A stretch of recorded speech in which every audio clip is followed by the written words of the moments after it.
Country music star Garth Brooks is being accused of rape and sexual assault in a lawsuit filed Thursday. He denies it and says he went to court last month to stop his accuser from filing the suit. Jamie Yukas has more. Garth Brooks is one of country music's biggest artists of all time, selling more than 162 million albums. He's now accused of sexual assault and battery in a new lawsuit. The accuser, named Jane Roe in the suit, was first hired by Brooks' wife Trisha Yearwood in 1999, and in 2017 began working for Brooks.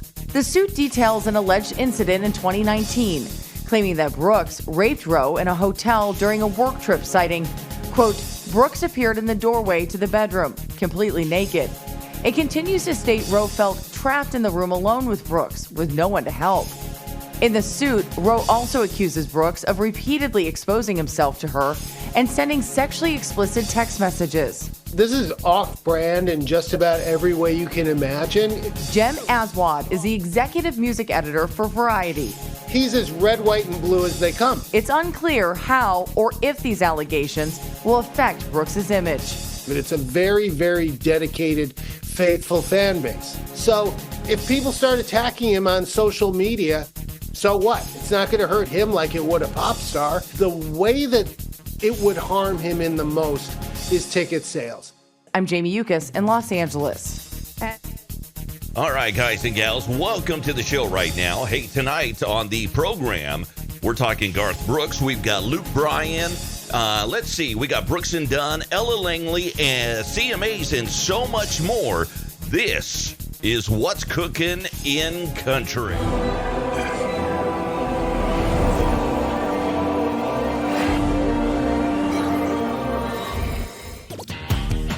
All right, we're going to kick it off with the big one right here. Garth Brooks, country music superstar who gained fame in the 1990s with numerous hit songs, has been named in a lawsuit. You just saw it on that report right there.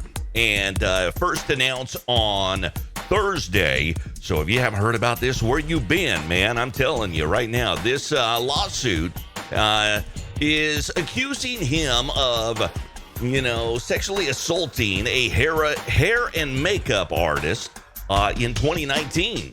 Celebrity blogger Perez Hilton actually weighed in on the show called Banfield. In terms of fame and influence, I don't know. Would you say it's safe to say that Garth Brooks is the Diddy of country music, different musical lanes, but they're similar in massive power and influence? Everybody loves Garth.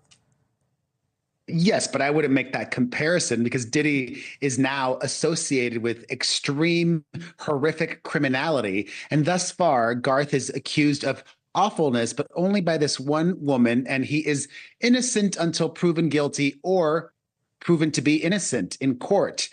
What I find most interesting about this lawsuit is it should be fairly simple to confirm or deny some very key pieces of what is alleged against Garth Brooks. For example, you mentioned that this incident of alleged rape happened in a hotel room in Los Angeles in 2019. The groomer, the lady who did Garth's hair and makeup, says that when she got to the hotel, she discovered that Garth did not book her a hotel room for herself, which is standard practice for a big superstar like that. If I am, somebody that needs to verify that, I'll reach out to the hotel.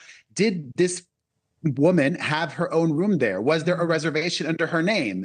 That should be something that could be quickly and easily, I think, found out. Also, the alleged text messages. She claims that Garth would send her inappropriate, lewd, just awful text messages. Mm-hmm. That too should be able to be unearthed or not. If those two key pieces of information are missing, then I think it would be a very hard case for her to win.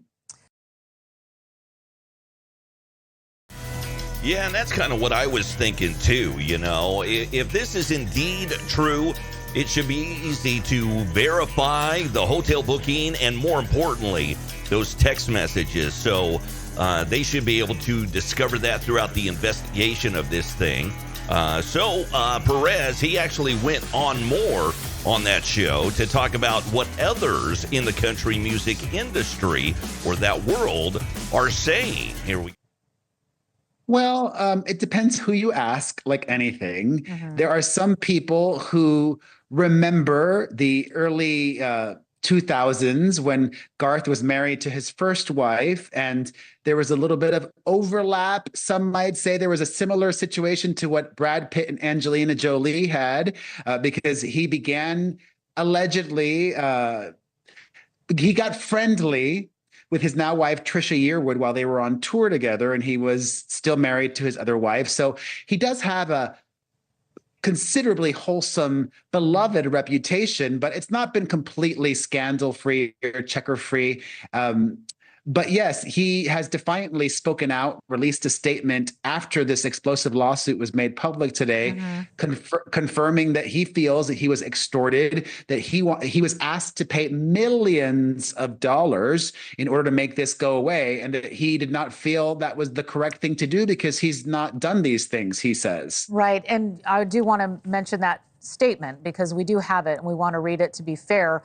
So let's go ahead and put it up for everybody to see. He wrote, "For the last 2 months, I have been hassled to no end with threats, lies, and tragic tales of what my future would be if I did not write a check for many millions of dollars. It has been like having a loaded gun waved in my face. Hush money, no matter how much or how little, is still hush money.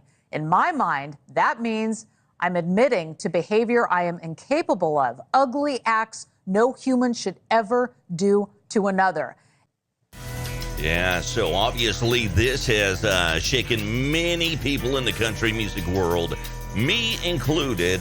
I personally have spent a lot of time with both Garth Brooks and Trisha Yearwood, had many lengthy conversations with them, and never saw this coming.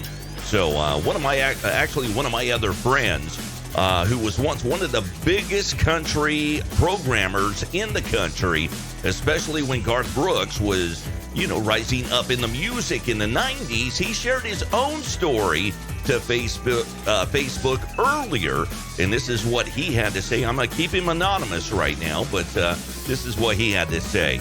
"I had a long discussion with someone close to Garth years ago. The information this person shared with me was somewhat shocking. It does tend to lead to the credibility regarding the latest news about Garth. And regardless how you look at this is a very, very unfortunate situation for everyone involved. And hopefully we can come to the truth of what actually did happen in the very, very near future." Okay, moving on here. Kris Kristofferson, you heard about this earlier this week. The singer and songwriter who's literally yet plain-spoken compositions in few country music with rarely heard candor and depth, and later had a successful second career in movies. He died a week ago yesterday in Maui. He was 88 years old, and I remember from my childhood Mr. Kris Kristofferson in this big movie right here. Maybe you remember this movie as well. Yeah, the big old one called Convoy, where he was the rubber duck driving that big old tanker, trying to save freedom and so on and so forth in the country music industry, or actually the truck driving industry. There we go. Let me get my brain on. There you go, Convoy. Now, his death was announced by Evie McFarland, a spokeswoman, who did not give a cause of death, so we don't know what exactly happened just yet. So, we got lots more news to get to here. Yeah, Luke Bryan weighing in on the discourse surrounding Beyonce's lack of CMA award nominations for her new Cowboy Carter album. Yeah, the country music star recently chatted with Andy Cohen on Sirius XM's Andy Cohen Live, where the host asked him about his thoughts on Beyonce's snub from the nominees list. Here's what he had to say. If you're going to make country albums, come into our world and be country with us a little bit. Like Beyonce can do exactly what she wants to. probably the biggest star in music. But come to an award show and high five us and have fun and get in the family too. And I'm not saying she didn't do that. I didn't know. I didn't never see, I understand. But country music's a lot about family, and then there's still, but it ain't always family too. We get pissed at each other too. Of course, Beyonce received 0 nominations for her Cowboy Carter album. The 2024 CMA Awards will air live November 20th at 8/7 Central on ABC. Moving on, man, how about it? Ronnie Dunn, Brooks and Dunn. I love those guys. He came to Nashville as a solo artist, as did Kix Brooks, charting 2 minor singles before teaming up with Kix Brooks in 1990. Now, the two formed Brooks and Dunn, scoring number 1 hit with their first ever single, Brand New Man. Brooks and Dunn has since released 11 studio albums and 50 singles, 20 of which have hit number 1. So, and it wasn't easy. Ronnie recently relieved a comedian, Theo Vaughn, from right here in Louisiana, Covington area, that Nashville is quite cutthroat. Or is it? Here's what he had to say. The world of country music it's so darn competitive. Everybody hates one another. They act like they don't on TV. But you think people are really competitive, though? Oh, heck yeah. No, big time competitive. One of my favorite things is Dolly Parton in an interview years and years ago. They were talking about somebody and being. She just goes, "Oh, honey, there's room for everybody." No, there's not. Yeah. You want to get down to it? No, there's not. Well, both Kix and Ronnie, Kix from Louisiana as well, arrived in Nashville chasing solo success. Well, united, they both became the best-selling duo in country music history. And in 1990, then Ariston Records Nashville chief Tim Dubois introduced the two over lunch and urged them to join forces. They hesitated, but they agreed, becoming Brooks and Dunn, and the rest is history. Here we go about this. I don't know if you're on X, formerly known as Twitter, but Miss Ella Langley is, and she set the internet on fire with a cover of the classic Willie Nelson song. I tell you, she did a great job on this too. Langley is one of the fastest rising country stars in music history, and she's on the fast track to superstardom. Working with Riley Green has certainly, helped her make a name for herself on that. In case there's any doubt of what kind of talent she has made it crystal clear with this new Instagram video. This was actually Instagram and not X. She posted this video of herself singing a cover of Willie Nelson's Blue Eyes Crying in the Rain, and noted it was one of her grandfather's favorite songs.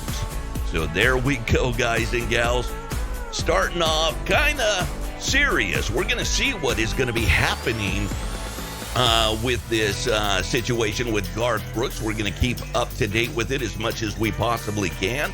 So make sure you're watching our Facebook page, and we'll try to keep you updated right there as much as we possibly can, because there is a lot of things going on in my world, that world, and this world, and so on, so forth. With that said, thank you so much for watching. If you don't mind, I've got the QR codes right down there, Cash App and Venmo.